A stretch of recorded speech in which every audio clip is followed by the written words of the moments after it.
All right, welcome in. It's Monday morning. Time for Total Bases. Hope everyone had a very safe and happy 4th of July long weekend. But it's back to business, and we're going to talk as many games as we can talk about tonight. We've got new series starting like Dodgers, Brewers, Diamondbacks, Padres out west. Phillies, Giants should be a good one. That is on later tonight. Rays, Tigers, which we'll start with in a minute. But before we get into it, because we've got a couple extra minutes at the beginning of the show today, I want to ask you guys this question. This is the home stretch of the first half. We have 1 week left in the first half before the All-Star break. Do you alter your approach at all? Because I found this week can be a little bit of a crapshoot in the past. So we'll start with Bryan, Leonard. First of all, welcome and hope you had a great weekend. And second, talk to me about maybe your experience sort of betting these last couple games before the All-Star break from past years. It's actually different depending on what sport is. When I do the NBA, I always bet on the veteran teams going into the break as opposed to the younger teams who are worried about, where they're going to the beaches and everything. Baseball's a little bit different. It's an individual game. And the teams, I actually talked last time we were on, I talked about fading the Braves.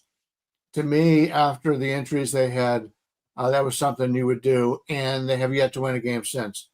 That's the kind of thing I'm looking to do going into the break. Once the break starts, they may come out with a little bit of extra oomph after that. But right now, if a team who is expected to make the playoffs is not going to make the playoffs, that's the team I'm looking to fade. I went 4-1 yesterday MLB, so I'm celebrating tonight. I'm 101 plus on the year in units, so I've doubled the bankroll in 6 months. I'm pretty thrilled about that. Regarding before All-Star break, yes, but managers are all different. They're all individuals, and you see unexpected things. Like yesterday, they took Skeens out after 78 pitches. Next batter, boom, game over. You lost your losers. So, maybe they'll give some guys some extended rest, perhaps, or maybe they'll work the bullpen a little bit harder. You have to kind of see which manager does what. You can work the bullpen a little bit harder because they're going to get 3 days off pretty soon, 2 or 3 days off. So, you got to kind of watch each manager individually. But, man, those Pirates are losers. Well, yeah, they didn't score a run all weekend, which is unfortunate because the games were pretty good. And they had actually played very good ball coming into that weekend. But, yeah, they could not score a single run up in Seattle. I'll chime in here and just say that, I've always looked at it like that. Togi Brandon, you make a good point about bullpens. I think that's actually a really good point. Going into Saturday, Sunday, especially teams that really feel like they need that win. Yeah, you can unload the bullpen because why not? You don't have to play for a few days. Now, I do think managers are respectful of guys that might go to the All-Star game, but it's only going to be a couple, especially when you're talking about relief pitchers. It's only going to be a couple from a couple different teams. I do think you have to proceed with caution, though. Think about this. These guys this is still their job. They've been going to work every day since what? When did they, a lot of these guys reported, we'll call it early March, right? Some even sooner than that. I do think you see, it's anyone. You ask anyone in the chat, if for the first time in 6 months, how productive are you at your job those final few days? It's just human nature to start checking out a little bit. And so maybe not so much tonight, tomorrow, Wednesday, but when you get to Friday, Saturday, and even Sunday of this week, I don't know that I've made a bet on Sunday in Major League Baseball prior to the All-Star break that often in recent years, because that's when I really feel like you start to see just total crapshoot. Games are just very, very unpredictable, maybe even more so than they usually are. So, yeah, it's a good thing to point out that I think this is just a very different week. You've got a week off coming up, and everyone's a little bit different. But it is a good it is a good talking point. I still, guys, and this is going to transition into our first game. I know Adam Gianni have to be crashing out with how the Tigers will just not stop winning.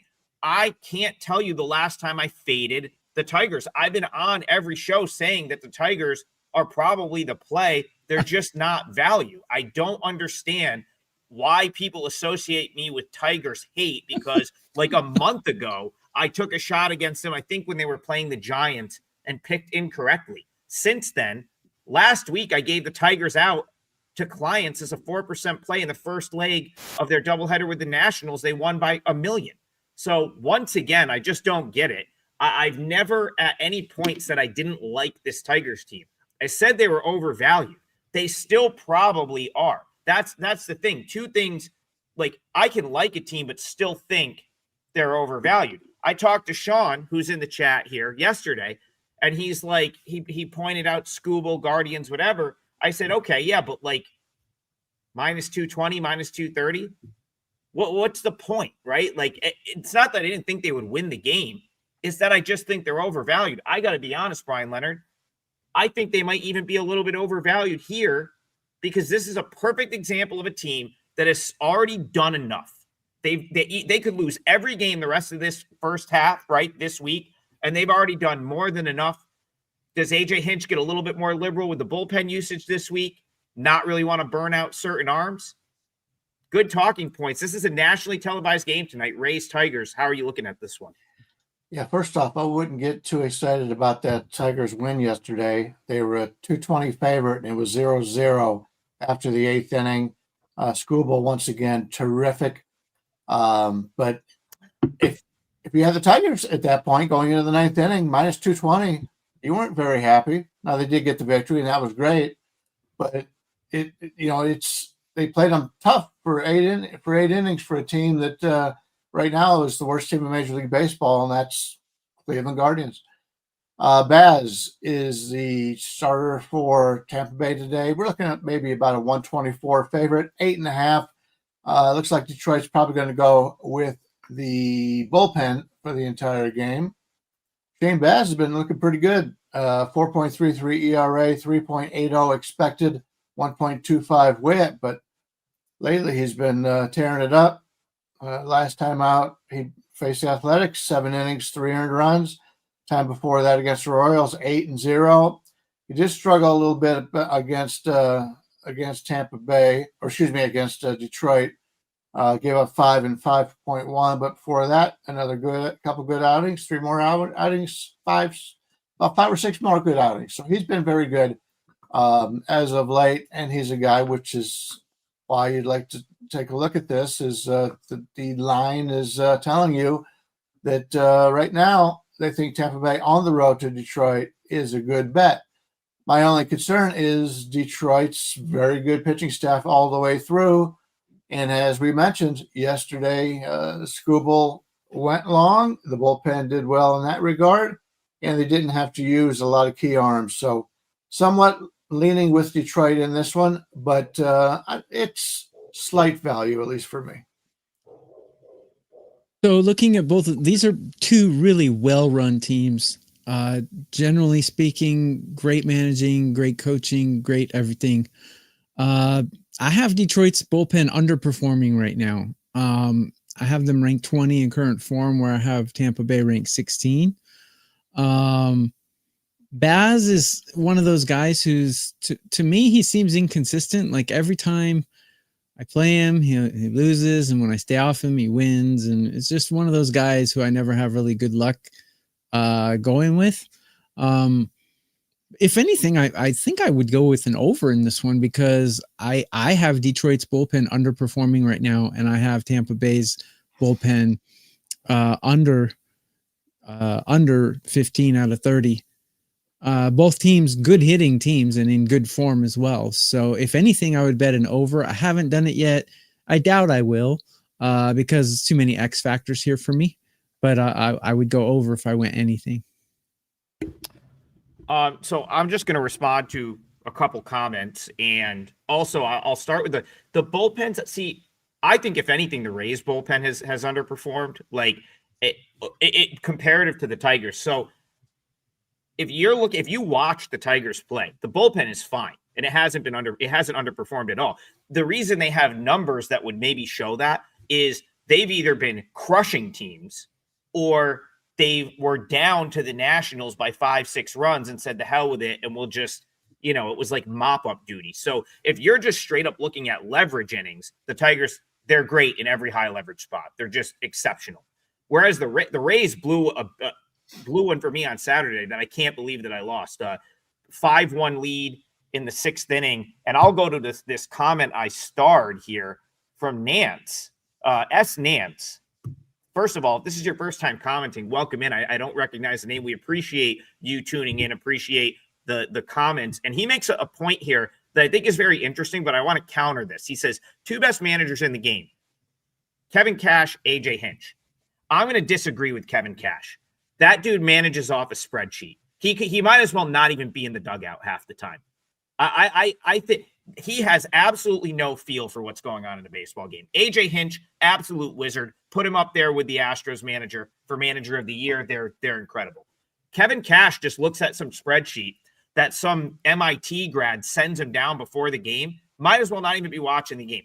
Took Taj Bradley out after he makes the biggest pitch of the game, 88 pitches, and goes to a worse right-handed pitcher from his bullpen in that game against the Twins, 5-1, blows the game, blows the lead. Of course, the famous example of that was Blake Snell in the playoffs a few years back. I buy the Rays organization being very analytically ahead of what other organizations are doing. I don't think it's Kevin Cash because I don't think he ever manages with feel ever, and you can't be the best manager if you have no feel for what's going on in the game. Rant aside, back to this game, it's probably Keider Montero. He last pitched for Toledo on July 1st. Believe he was the listed starter in a game that he was listed yesterday. I can't remember if Toledo got rained out or they played yesterday or he got scratched late, but the point is he didn't pitch. So my guess here is it's Tigers opener followed by Montero, who our buddy Sean has pointed out a couple times as we do this show. He's been very good at home. And I think that, he says it's Montero. He's been very good at home. Can't dispute that. But I still like Baz. And you know what? The Rays are still a good ball club. I know Lowe is probably not playing. Left yesterday's game with an injury. That to me, it does not make a huge deal. I know he had a hit streak going, but the next guy up isn't really like much worse than him, in my opinion. So I'm leaning toward the Rays. What I hope is going to happen here is some Tigers money rolls in throughout the day, because I do think some people are going to see this plus price with the Tigers and jump on. If they can drive this price down a little bit, I may play back with the Rays, because I still think Baz and the Rays, with the setup that they have today, is more favorable than Keider Montero, regardless if he's had good numbers at home or not. So I lean Rays, but I have not bet it yet. And it doesn't mean I don't like the Tigers, Brian Leonard. It just means that I think it's a decent spot for the Rays at what I hope to be a good price. And Nance says, I'll get him back up here, make suspect moves every game. Can't argue with success. Yeah, he's in it every year with nothing to work with. Brian Leonard, is that the organization, or is that Kevin Cash, in your opinion? I don't have any problem with Kevin Cash. I thought he's done very well with what he has there. I like the way they manage the games. He might be doing something that's already pre-programmed, but there's a lot of times it's good to know what the numbers say before you make a gut decision. People always say you play by your gut or make your gut decisions. The gut has never been something that helps you. It's what you've done in the past is your brain. So, it's a great organization, and I would not have any problem saying these are the top 2 managers myself. All right, let's move on. I thought that was an interesting discussion, and that is a national TV game tonight. So I wanted to give it some shine here. Of course, everyone in our chat loves the Tigers, so we've got to talk about the Tigers, but we're going to move on. Colin Gregory says, Boston's getting hot. Young kids coming around. Trevor Story's getting healthy, and Trevor Story's old team coming to town. It looks like it should be an easy win for Boston. I'm not so sure, Brian Leonard. Are the Red Sox a little overvalued here, home against the Rockies tonight? Yeah, you got to think that they're not overly excited to play this team, other than the chance to play against this girl, pick up some wins. Let's take a quick look at the line here. Colorado Gomber, a lefty, against Fitz for Boston. and he's about 222 and about 9.5 over or 10 to the under in this game. Gomber's a guy who we usually try to go against, and we've got a Colorado team that right now on the season is starting to get back to where they were again. They got one victory, I believe, out of the weekend series against Chicago.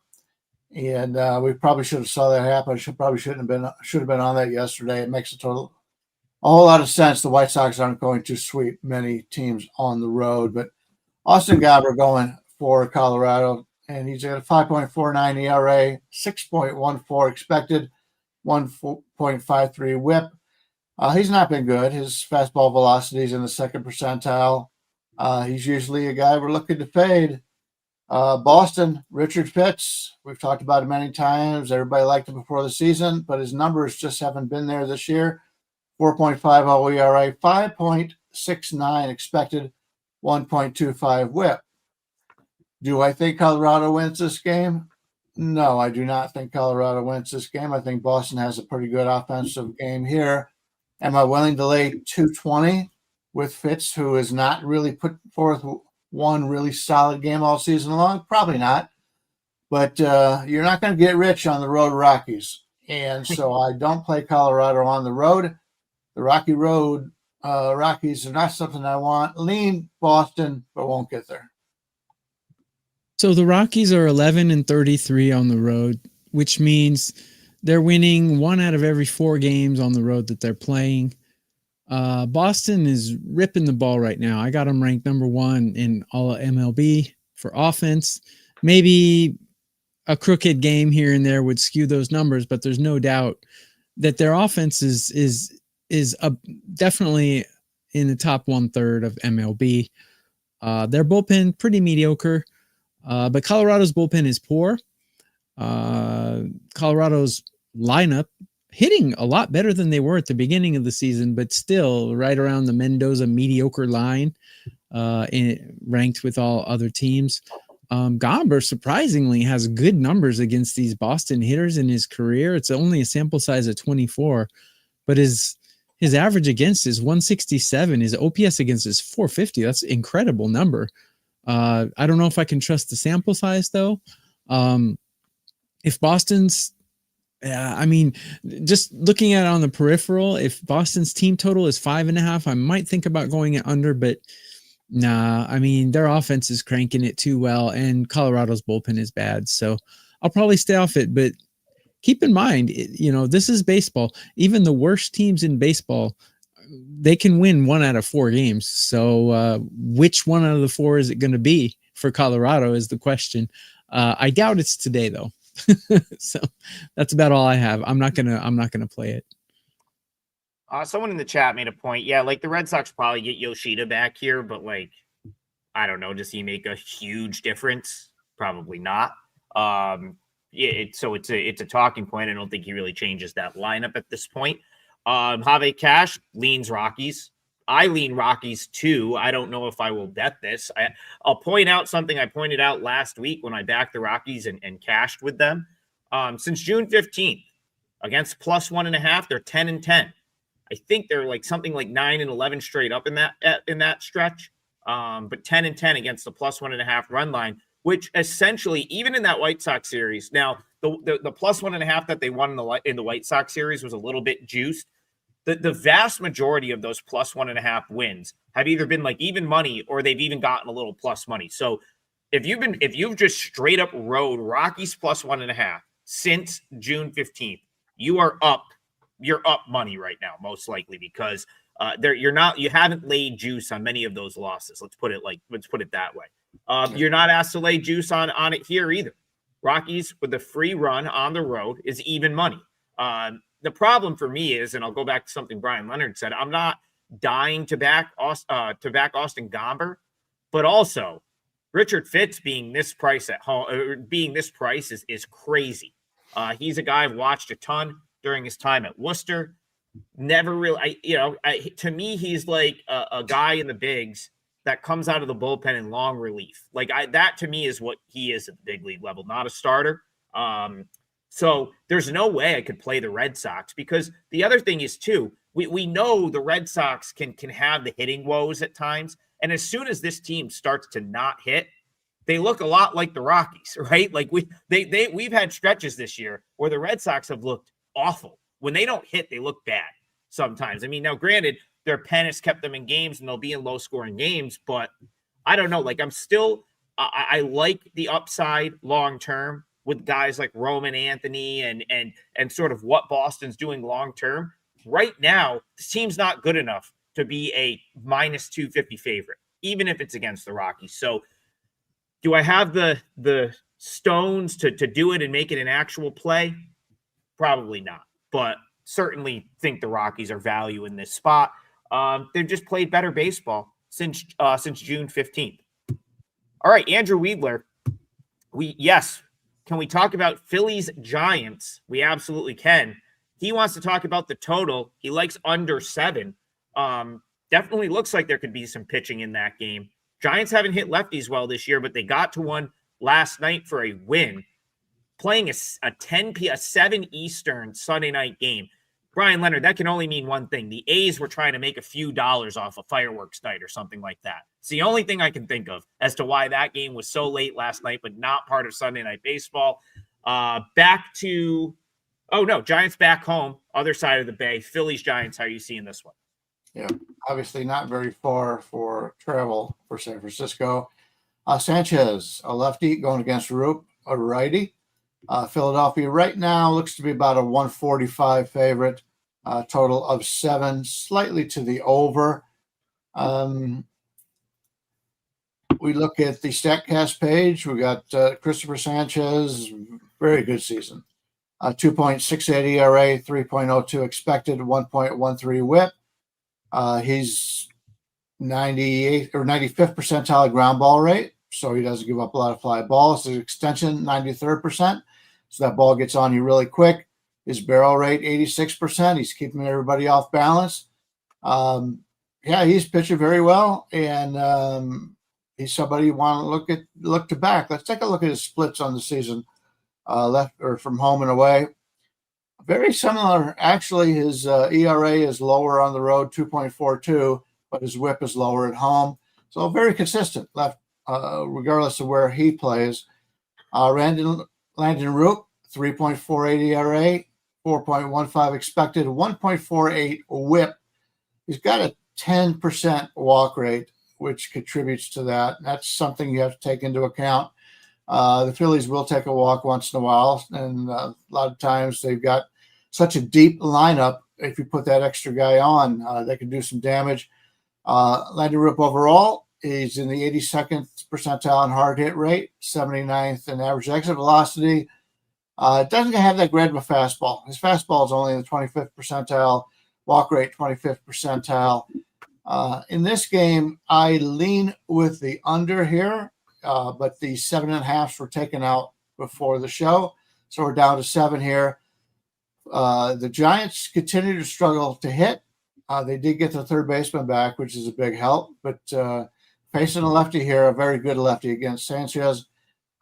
Somewhat like the under here, maybe San Francisco team total under, something of that nature. That's what I'm looking at in this game. Christopher Sanchez, not a guy that I've really liked up to this season, but, numbers and results don't lie. I have him ranked number 11 out of 250 starting pitchers. He's been really good this season, and he's actually really good on the road.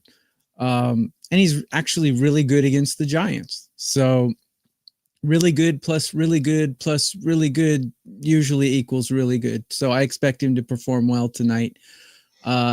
Giants bats pretty flat at the moment. I got him ranked, got him ranked 19 out of 30.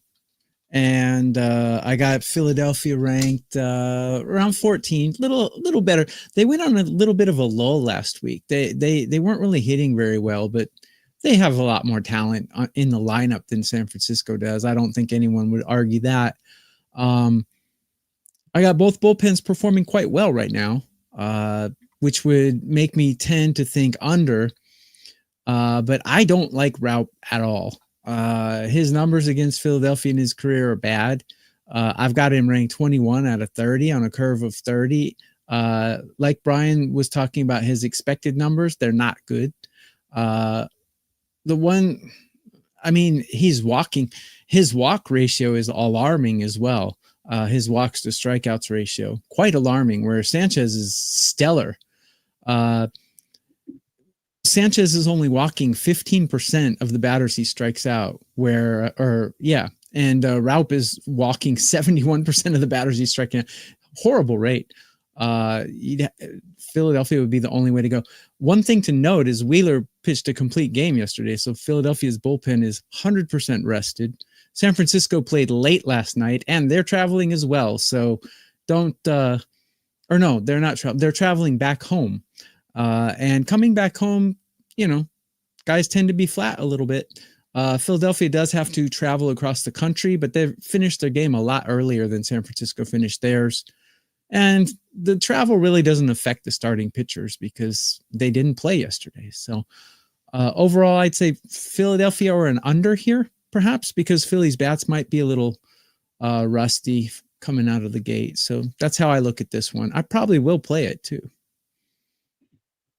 Yeah, I mean, it's tough I feel like the books sort of took you out of the range of really a way to really play an under. Yeah, I mean, under set, do you really want to play under 7? No. That to me is I could see if maybe you're getting 7.5 where you could land 4-3 and still win, because there is reasons to think that this might go under. Landon Roop's been good enough for me long term. He's been someone I've wanted to back. I don't think I think he probably pitches good enough here. Sanchez should be fine. The Giants have been bottom 10 against left-handed pitching, WRC plus all season. And they kind of got to the A's pitcher last night. Why can't I remember? Was it Lopez? Jacob Lopez? Yes. Last night? Finally got to him in the 5th inning. It's not like they did much before that. So I have no interest in backing this Giants team against a lefty right now because they've really struggled against left-handed pitching. So I think for me, I actually don't mind the Phillies. The price is a little bit up there, but I think the price is probably correct. But you give me Christopher Sanchez is bordering on being an elite left-handed pitcher. I mean, he is right up there with the top left-handed pitchers in the league. You give me him. Giants coming off of a win. Had to, yes, there was travel to come back home, but they had I thought an okay series this weekend. This is a good spot for the Phillies. Not the best price, but it's a good spot in my opinion for them. Even with them having to come across the country, I just think that they match up better against right-handed pitching from an offensive standpoint. And the Giants really struggle against lefties, and they're up against a very good lefty here. So I don't know if that'll be my parlay leg because I got some others I want to talk about, but I do have a pretty strong lean toward the Phillies here. All right, we got to talk about this one. And I guess we got to kind of acknowledge what happened in this series over the weekend. Steve Duke says Yamamoto versus the Brewers. Brewers kind of suck, but they've got a few hitters going all right now. The bigger story here is the Dodgers getting slapped around all weekend by the Sugarland Space Cowboy Astros, who are somehow 20 games over 500 with a roster of guys that was entirely in AAA last year, with the exception of Jose Altuve, and maybe one other guy on the roster. It's truly been incredible. Bryan Leonard, what do you make of the Dodgers falling flat on their face this weekend, and do they bounce back against the Brewers here? Okay. I thought we were going to talk about the Astros game. Yeah. Okay. We'll do that one next. Sorry about that. Okay. Then I'm going to need to find everything on. Let Brandon start off, and we'll go to that. Okay. My bad. Yeah. Sorry. Sure. No problem.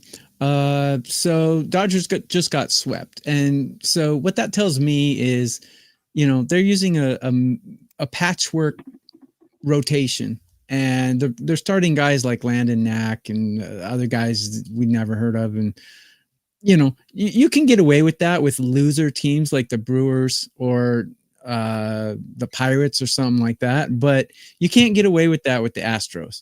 And so that kind of just showed you can patchwork a rotation together and beat those mediocre teams, but you can't beat the elite teams. So now they're playing the Brewers, and I said it last week when we were sparring, but yeah, the Brewers have tailspinned a little bit since that loss in the Mets series, and the Mets have skyrocketed since then as well. And I expected that, but Peralta's a good pitcher. Yamamoto's a good pitcher. Cy Young material. Don't know if he's going to make the Cy Young because he's got some steep competition with Wheeler, etc. But Peralta's a good pitcher, got good numbers against these Dodgers, and the Dodgers bullpen is not good. The Brewers bullpen is really good. So unfortunately, I would love to see the Dodgers win because I have a future. I have many futures on the Dodgers, but I think the Brewers are going to win one of these games, and this might be it. This looks like a 2-1 Brewers win to me. The Dodgers, Yamamoto against Peralta. Right now on the road, the Dodgers are about a 128 favorite and a total of 7.5 to the over or 8 to the under. Yamamoto has been excellent all season long. 2.51 ERA, 2.82 expected, 1.01 WHIP. Let's take a look at his splits here, home and away. At home, 3.38 ERA. He's been excellent on the road. 5-2, 1.57 ERA, 0.83 WHIP. That's rare. Normally, players pitch better at home, but he's pitched better on the road this year, and he's very good. We all know about him: 90th percentile and 91st in ground ball rate, so he doesn't give up fly balls. But I like this Milwaukee team. Freddie Peralta just made the All-Star team. Comes in both of these guys actually made the All-Star team. Peralta comes in 2.91 ERA, 3.72 expected, 1.09 WHIP. He does have a problem with barrel percentage, 28th percentile, ground ball rate, 25th. So he's more willing to give up that home run. I believe the last time out, the home run is what he gave up in that game. So that's the thing we're looking for here is you got a Milwaukee team that could possibly give up home runs. And that's one thing that these power teams with a lot of money, the Dodgers, the Yankees, those type of teams have a lot of good power hitters. That's a concern for Peralta. So in this game, I'm probably not going to get involved. But it just shows the Dodgers are as good as they are. Can lose 3 in a row. It happens in baseball. It happens to us as handicappers. Sometimes the best handicappers lose, and sometimes the best baseball teams lose. I'll be passing on this one. Yeah, I mean, Yamamoto. I feel like we had a spot like this for the Dodgers.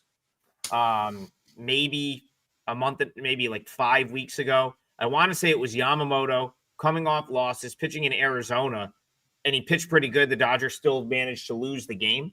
It was kind of like the spot where everyone just assumed that he was going to stop the bleeding. He came out, pitched good, and the Dodgers still lost the game, which probably speaks to the fact that they are sort of mixing and matching in the bullpen right now. You mentioned Knack. Robolewski's kind of been in there. I mean, these are AAA arms that they've had, even Ben Kasperius, who I think is a big leaguer. He's an MLB caliber talent, but like he spent the majority of his career at this point starting games in AAA. Most of his appearances at the big league level have been like bulk innings out of the bullpen. So yeah, you have some very inexperienced starters out there for the Dodgers right now. And so it doesn't really surprise me that they would lose a few games in a row. Freddie Peralta is an ace, but I have to say the bullpen probably lines up a little better here for the Dodgers, just from a usage standpoint. I lean toward the Dodgers because my gut says they probably turn around and win one, but I don't know if minus 140 is the price I want to pay. And you know what? I don't think it's going to get better than that because I do think like this feels like a spot where money comes in on the Dodgers and then drives it up even further. So I'll just move it on because I don't see how I get involved in this game unless the Brewers take money, and then I can play the Dodgers at what I consider would be a nice discount. That's probably the only way that I take a shot with the Dodgers, even though if you force me to pick A or B, I'd probably just roll with Yamamoto, the better lineup, and what is the better team. I don't care what anyone says. The Dodgers at full strength are the best team in baseball. They're not there yet, but they're close, and it's still very difficult to go against this baseball team, in my opinion. Okay, Brian Leonard, I threw you a curveball, but I do want to talk about the Astros. Colin Gregory says, Joe Espada, manager of the year. Yeah, how could you disagree with that at this point? I very playfully called them the Sugarland Space Cowboy Astros because they have so many guys that I didn't think would really make an impact on a big league roster this season. Yet they're just it hasn't seemed to matter. Yordan Alvarez out since May 2nd. Alex Bregman now resides in Boston, right? They lost him in the offseason. Tucker is another guy that they no longer have. And yet this team is 20 games over 500 and just coming off of a sweep of the Dodgers. One of those guys is Colton Gordon, who, again, Ryan Gusto, Brandon Walter. I mean, if you told me one of these guys was going to be really good at the big league level this year, fine. But all three kind of making up a rotation and having a team 20 games over 500, it's mind-blowing stuff. They're playing your Guardians, who you just called the worst team in baseball. I don't know. Do the Guardians bounce back in this series at all? Do the Astros come back to earth? That's the question everyone wants to know.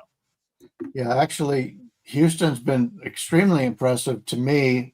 They had two of their starters that they expect counting on coming into the season. One of them hasn't even pitched yet. So, yeah, they've had as many injuries as other teams, that they've been able to do it with depth as opposed to star power. Does that mean that Houston says, we look so good this year with these injured players, maybe we don't need them, and they trade some of their better players off again next year? So we'll have to see. But, yeah, Cleveland, unfortunately, I'm a Cleveland fan. I've been watching all these games, and they are horrendous offensively. Talked about that Detroit game yesterday, go scoreless through 8. Bobby's on the mound against Gordon. We're looking at Gordon here, probably about a 138 favorite, 7.5. Gordon's a lefty. Cleveland does not hit lefties. They haven't hit lefties all season long. Right now, they've got a 67 WRC plus since June 1st in that regard. Not a good hitting team. I've said it all year long. They only had 2 major league bats in the lineup. And Kwan is slumping. And not looking for much offense out of Cleveland today. Tanner Bybee, every time he takes one step forward, he seems to take 2 steps back. 4.20 ERA, 3.62 expected, 124 WHIP. Can't get anybody to chase. I mean, he's in the 5th percentile in chase rate. That's not something we usually see out of him. He started to have a few more strikeouts than earlier in the year, but he's starting to fade back again. Colton Gordon, a lefty. This will be his 10th start of the season in Major League Baseball. He comes in with a 4.37 ERA, 3.74 expected, 1.41 WHIP. The thing that concerns me with him is, despite the 1.41 WHIP, his walk rate is 3.5%. He's been excellent. So that's telling me he's putting the ball right in the middle of the plate and letting the other teams take a good swing at it. He's great at the walk rate, 98th percentile, extension 85th, but his whiff percentage, 7th percentile, breaking ball run value, 4th. Still has some concerns, but then again, he is a lefty going against this Cleveland team, and Cleveland is not hitting at all, and this is going to be my part of the parlay today. I'm going to play the Cleveland team total under 3.5 minus 130. Yes, the Houston bullpen has been used up a little bit the last few days. Yes, Houston is just coming off a sweep on the road of the Dodgers. But this is a team that's used to a lot of winning the last few years, a lot of veteran players on this team. I don't think they take Cleveland for granted here. I think they shut them down offensively, and Houston gets a victory. Cleveland under 3.5 minus 130 on the team total. So the Astros just swept the best team in baseball on the road, and they come back home and face one of the worst teams in Major League Baseball. Every number, every stat, every intangible points to an obvious Astro win. And those are the games that you usually lose. And as we have our colleague here at WagerTalk, one of the founders, Marco, he likes to use the term fat and sassy. The Astros are fat and sassy right now. And teams, look, I generally don't like to play spots like flat spot or stuff like that. That's not my style of a capper. But man, my first impression was, man, I got to run to the window and put $1,000 on Houston because they're just going to crush them.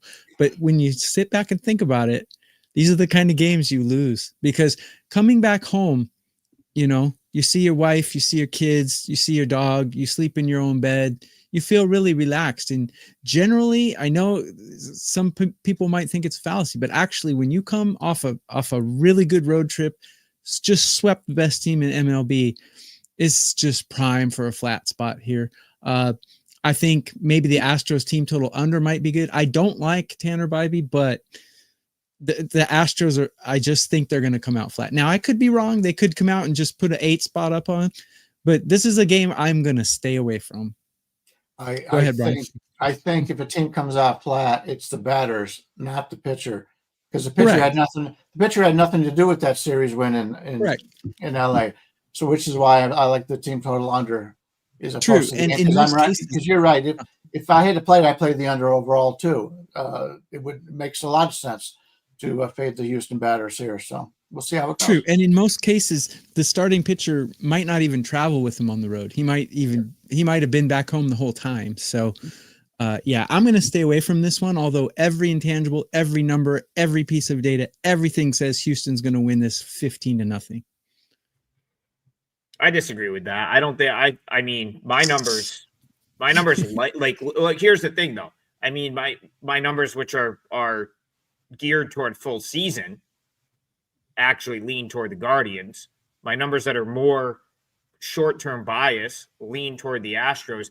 This is a game that's got me in trouble in past years, right? Like if I liked the Guardians pitcher in this game, I would probably look for a way to take the Guardians, because I'm not a believer in the Astros. Like I do think Espada's done a tremendous job. It's amazing that they're where they're at, but like I do think from this point forward, if you play against the Astros, you'll probably make money.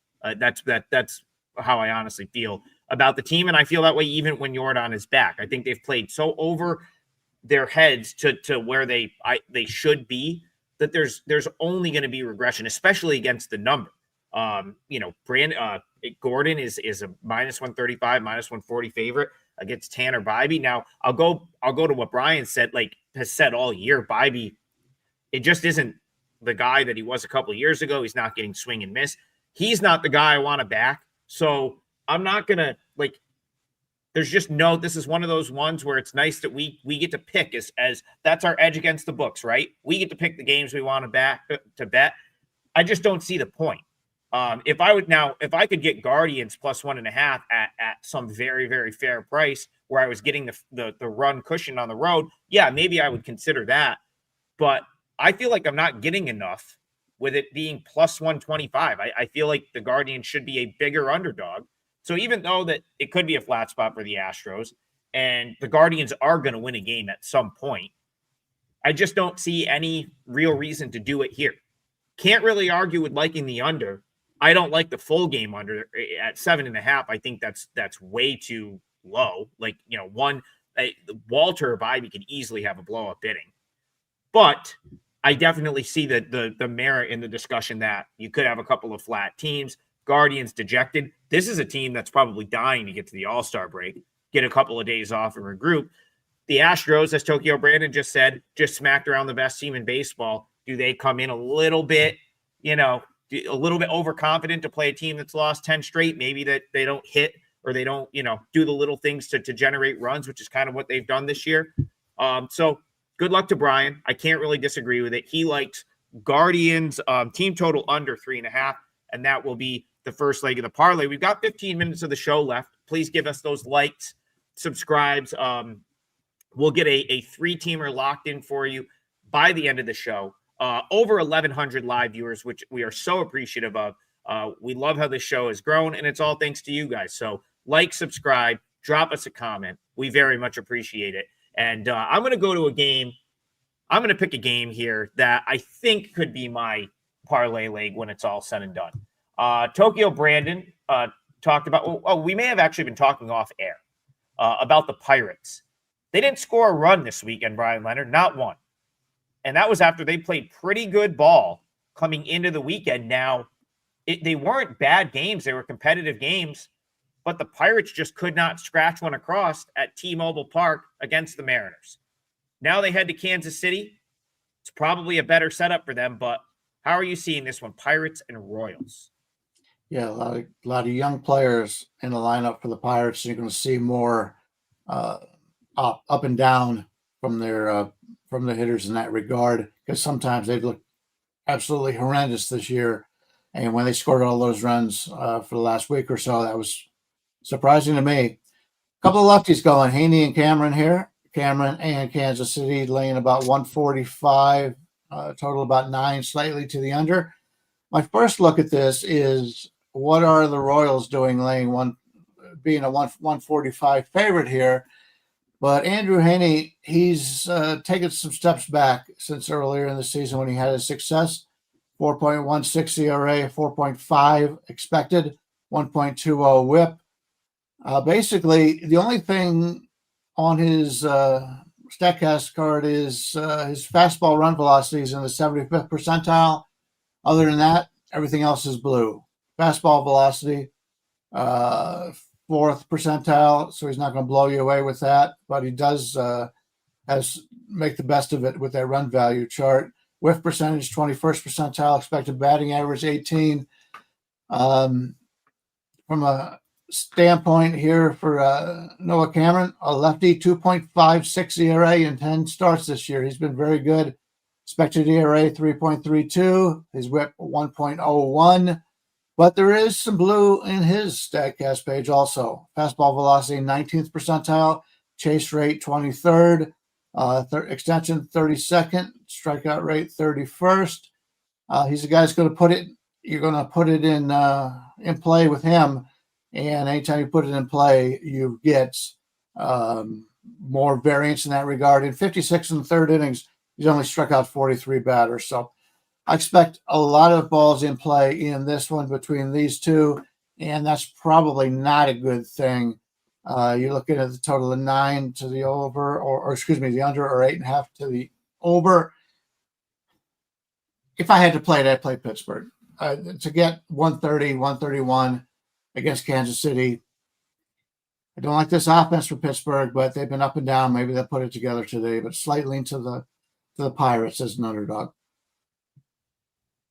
So this game to me is like weakness versus strength, and everything just kind of, deletes the other side, and I come to nothing. So I'm not going to play this game, but I will tell you that I have Kansas City's lineup ranked almost dead last. Cleveland is dead last. Kansas City, I have them close to dead last. And Kansas City's bullpen not performing well. I have the Pirates bullpen ranked 11 and their batting ranked 12. So this is the thing I'm struggling with. I like Heaney actually since he left LA. His walk ratio is pretty good. Problem is my numbers don't like him. I got him ranked really low, like 24 out of 30 on a curve, where I have Noah Cameron, who's walking a little bit too many for my liking. Got him ranked right on the mediocre line at 15. So, I don't know. If you look at how Cameron's performed lately, it hasn't been as well as it was earlier. I really liked him when he was on that stretch where he was pitching 6 innings every start, but he's not doing that anymore. So I can't trust him for the outs prop. So I'm going to lay off this, but I just wanted to share with you guys my rankings and numbers. Yeah, I think I'm going to lay off it too, but I do want to talk about the game really quickly, and then we'll move on. Steven says, yep, Pirates seem to have cooled off, back to being the Pirates. I definitely agree with that. It's kind of how I felt watching that series this weekend. Amazingly, I believe they've now played in 6 straight shutouts. That has to be like a record. I think they had 3 shutouts of their own, followed by getting shut out 3 straight times. I'd love to know if that's ever happened in the history of Major League Baseball. A team has now played in 6 straight shutouts. I'm sure it has somewhere. They've been playing for over 100 years. As far as this one's concerned, the thing that puts me off the Royals, I kind of like the idea of maybe the Royals at home. Felt like they played well over the weekend in Arizona, but 2 things put me off the Royals here. 1, they haven't been great against left-handed pitching, and 2, they haven't been great against fastballs this year. And even though Haney doesn't have great fastball velo, he's thrown his fastball well, as Bryan already kind of talked about. So I'm kind of with Bryan. The Royals, in my opinion, I would have loved to sort of ride some Royal momentum out of that Diamondback series because I thought they played good ball. But this is not the right matchup to do it. So, and I'm kind of with TB on the Noah Cameron thing. He's a guy that I really liked coming up through the Royals organization. He was awesome at Omaha, came out and sort of went off on that great run. He is definitely, he's in that sort of mode where the major leaguers have a little bit of a book on him now. He hasn't been quite as sharp. So I guess very reluctantly, Pirates here for me, very reluctantly. I think the price is good enough to at least give them a look. But this is another one. Had I been able to get Pirates plus 1.5, it's probably a play. Do I want to put that in the parlay? I don't think so, because I think I'm going to go back to one that we had somewhere else. Actually, I'll just give it out now. I'm going to use Rockies in the parlay plus 1.5. Bryan, Leonard, can I get a price on the Rockies plus 1.5? That full game. That's going to be my parlay late. All right. Testicular fortitude taking the Rockies on the road. Plus 1.5 minus 106. Yeah, that's starting to get a little run. It was even money when we got on the show. I just to go back to that game for a very brief minute, and then we'll hit one more game, and then TB will give us a parlay. We'll get out of here. I just can't get behind the Red Sox with that pitcher being that big of a favorite. Rockies 10-10 against the run line, which we're playing here since June 15th. So that's going to be my parlay leg. The chat, let's do this. We got 8 minutes left. A couple people in the chat have asked about this game. So I want to go to this game, and then we'll let you give us a leg to close it out. Queen Rocks, does Toronto keep up their winning streak? The Blue Jays are on some other level right now. Who wants to step in front of this team right now, Bryan, Leonard? You How with does the White George Sox? Springer not make the All-Star team? Yeah, popularity contest. That's why we have Clayton Kershaw at an All-Star team this year. Who made it? That was the next exception. So Yeah, Kershaw and Kikuchi made it too. Come on. yeah. Seriously. Toronto Barrios against Burke. Barrios basically about a 162 favorite, 163 favorite. 8.5 here. Burke's been pitching a lot better lately. Barrios, one of those guys that I can never seem to get right. Every time I think he's done, the numbers say he's done, and yet he comes out with a 3.64 ERA on the season. Now he's been getting a little lucky. 4.75 expected, 1.24 WHIP. Barrel rate 17th percentile, expected ERA 17th. He can be hit, but he finds ways to win. He's a veteran. He's been around 10 years. I always seem to underrate Barrios. So that's a fault of mine. Sean Burke, 4.03 ERA, 5.13 expected. So he's been a little bit lucky. 1.40 WHIP. Great extension, 93rd percentile. His game logs, if you take it like what he's done lately, he's been very good. Last time out against the Dodgers, 6 innings, 1 earned run. Before that, he played Arizona, what we consider a pretty good hitting team, 5 innings, 0 earned runs. Right before that, the Cardinals, 5.1, 1 earned run. Do you take what he has done in his young career, or do you take what he's done lately? I like what he's done lately. I think he's a guy that we can make some money on. The White Sox coming off a winning road series in Colorado. Now they're back home against Toronto, who you have to think is going to have a letdown after the situation they've been in for the last 2 weeks. I kind of like Chicago White Sox here. I wouldn't mind taking them in that 148 range. Yeah, I like the White Sox here too. I've never been a huge Barrios fan. He's pitching all right, but I have his expected numbers not very good. Burke's been pitching great. And I have Toronto's bullpen in current form ranked very low, 25 out of 30. So they're hitting, though. You can't deny they're the better hitting team here. But I think the White Sox have enough hitting that they can be able to get this win here. I like the White Sox too. I might not play it. I'm not fully committed, but if I had to play it, I would play the White Sox. Yeah, that's it looks like we're going to agree across the board here. White Sox plus 1.5 down in the plus minus 120, minus 125 range.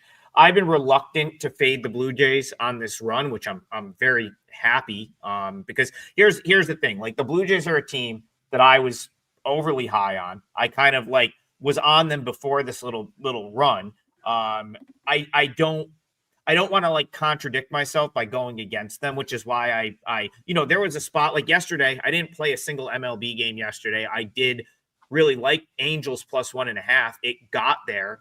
But again, like I don't have a huge appetite to fade a Blue Jays team that I'm high on right now. That being said, I really like what the White Sox are doing. So I don't know anyone, if you're out there watching White Sox baseball, Will Venable's basically playing everyone. Like he's spreading around the innings so much that it's like, it's not even like guys are in a platoon so much as it's just like, he basically has said, no, we're going to play everyone. Everyone's getting at bats. We want everyone to be fresh. Yesterday, for example, he's doing the same thing with relievers. So, this is a team that's 30-60. Will Venable does not think he's going to win this year, but he can start to change the culture there. And I think that he's starting to do that a little bit. They won 2 games against the Rockies where they were the clear better team. Yeah, they blew yesterday's game, but it was Mike Vassell coming in to pitch innings because he needed innings. Like, Venable's he's not managing the games like he wasn't managing yesterday's game like he had to win the game, right? It was, all right, like, I use these arms. I want to get Vassell some innings, and that's just going to be it because we're 30 games under 500. With that being said, I think you can kind of, I'm going to almost approach them like a AAA team because AAA does that, right? Where it's like it's more developmental. You can kind of read the tea leaves as to when they're going to use their better bullpen arms and when they might go for a win. I kind of think they're going to go for it here. Like, this has got to be exciting for the White Sox. They just had a nice series at Coors, took 2 of 3. I thought they played okay against the Dodgers. They didn't get the results that they wanted, but there was some good things to take away from that series. Now they get to play at home against a team that has been hotter than the sun, just swept the Yankees. You got to think the White Sox might actually have a little more juice than the Blue Jays here. So Burke's a guy that coming into the year, I thought he might be their best pitcher. Now, he hasn't been better than Smith, but he's been okay. And Barrios is someone that the White Sox organization has seen for years. I love Barrios when he's doubted a little bit, Bryan Leonard, but when he is a favorite like this on the road, I feel like that's when you maybe can go against him a little bit. So lean toward the White Sox. I chose the Rockies for the parlay, but I kind of have Rockies and White Sox on that plus 1.5 line as like equal value. So I agree with you guys. Andy Lang is in the chat, says, great show, fellas. We appreciate you tuning in, Andy. And another great show a couple hours from now, Wager Talk today, noon Eastern, right here on the Wager Talk YouTube channel. Andy doing a great job with that show. It's only going to get better as we get more sports back, which July 7th, we're only about a month away from preseason football. So it's coming. And we'll try to hold you over till then with all the baseball talk. But Andy's doing a great job with Wager Talk today. Tune in noon Eastern, Monday through Friday, Wager Talk YouTube channel. Tokyo Brandon, I'm going back to you. Do you have a parlay leg to close us out? I do. I'm going to go with, and we didn't cover this game, but I'll cover it real quick. The Rangers and Angels. Rangers bats are starting to heat up a little bit, and the Angels are ice cold. Jacob deGrom, great pitcher. Kikuchi, how the hell did he make the All-Star game? Are you kidding me? But I like the Rangers' first 5 money line here. I think deGrom can hold them down. His history against these batters, incredible. And he's a good road pitcher. His road ERA is worse than his home ERA, but it's still like 2.1. So I think he's a pretty good pitcher. So give me deGrom in the first 5 here. Bryan Leonard, do you want to let's finish up by talking about this game? We'll go to you, and also, can you give me a market price on that? Yeah, market price is about 147, 148, something in that range, I would think. Yeah, Kikuchi made it because he's having a hell of a season. And he's been extremely good lately. He's been very good all season long. After that dip coming over, we made fun of him coming over to the Angels after what he'd learned, but now he's pitching very well. DeGrom is who he is, and he's great, no doubt about it. I would not have a problem about playing this first half under the 3.5. Also, you got two hot pitchers going up against each other here. Just not going to be there for myself, but just my thoughts.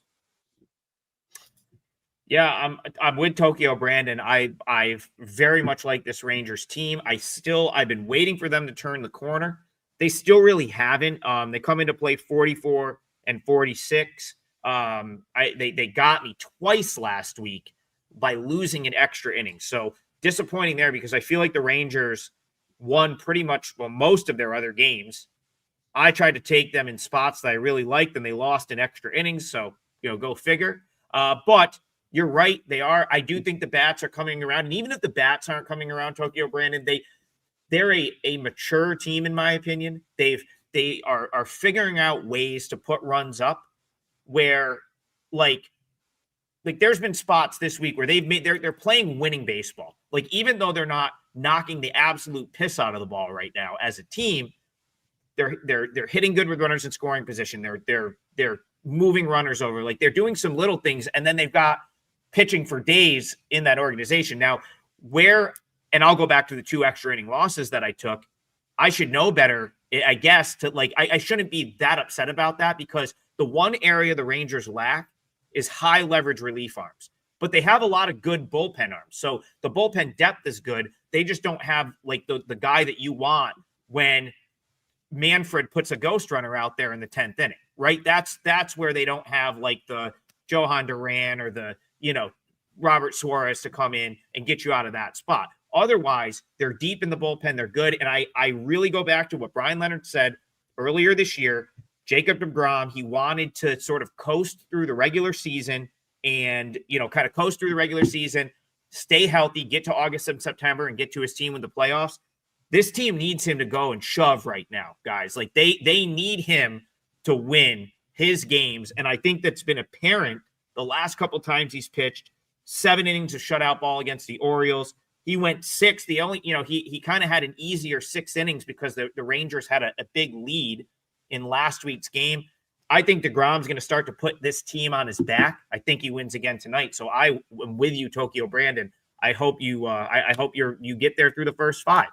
That being said, I also agree with Bryan Leonard. Kikuchi has been fantastic. He had a bad April. He has been outstanding for a team that I don't think is a very good team, and he hasn't had a ton of help. An organization that Bryan Leonard has eloquently pointed out ruined starting pitching. He's been great. So I disagree there. I think he does deserve to be an all-star. Every team needs to be represented in the all-star game, and he is deserving. Yeah, he's the token. Well, every team needs an all-star. Could have made, or Dell could have made it also. Yeah, but he's the only pitcher in the all-star game with a 1.35 whip. So okay. Yeah, but okay. So you could have gone Joe Adell. I don't know why anyone would have a problem with Kikuchi being the Angels all-star representative over Adell. Because he's not an all-star. Well, but, okay. Yeah, but okay, then change the rule. Javier Baez, but he's starting. True. What are you going to do? Change the rule that you have to have an all-star representative from every team then. Yeah, you've got I think that's growing up in Cleveland, when I was a kid, the Indians sucked every year. That was our one thing to root for, was we knew we had one guy in the game, and you hoped he won the MVP. But you had Albert Bell, and Listen, the all-star game is you want to know what? Before we get out of here and I read the parlay, my hot take, I don't think fans should vote. I think why do the fans have a say? That's the stupidest. Why are the fans popularity contest? Yeah, because there's different teams have different size fan bases. So you're going to get guys like Max Muncy, who's, I guess he's been good lately, but they're always going to get more votes. Why are the fans voting for the all-star game? That's dumb. It's as dumb as the ghost runner. I need another hour I'm going to do an hour after Tokyo Brandon on Saturday, and I'm just going to bitch about things I don't like about the game. Okay, that's what we're going to make do. it 2 hours. Yeah, Right, no, I know. Probably a 90-minute show right there. All right, we got to get out of here. It is 10:05. One more time. Parlay today. Bryan Leonard, Guardians, team total under 3.5. Tokyo Brandon is going with Rangers first 5 money line. And I'm going to go with Rockies plus 1.5. Full game plus 480. The parlay, the parlay's been good on Mondays for some reason. Don't know why, but we seem to hit on Mondays. Up $10.90 for every dollar. Should you have played these equally throughout, since we started doing them a couple months ago at this point. So they've been good. And as Brian's pointed out, yeah, you could bet them all straight. You might be up a little bit more, but still, almost 11-1 on your money since we started the parlays. Hopefully we've got another winner today. Check out everyone's page on the site. Does anyone, I don't have anything up yet for sale today, so I have nothing to promote, but you should be looking at the site. We've got some great specials there. That's right. We forgot to do some promotions. All three of us. It's Monday. It's Monday. Listen, we work for a site called WagerTalk. We sell picks. You know where to get the picks. There's the promotion for the day. Like, subscribe. That's more important to us. Like, subscribe. Give us the love in the comments or the hate if you disagree with my Tigers takes, even though I didn't really have any today. And we'll see you back here 9 a.m. tomorrow morning. More Total Bases, 1,300 live viewers on Twitter today. So thank you guys for that. We will see you guys tomorrow.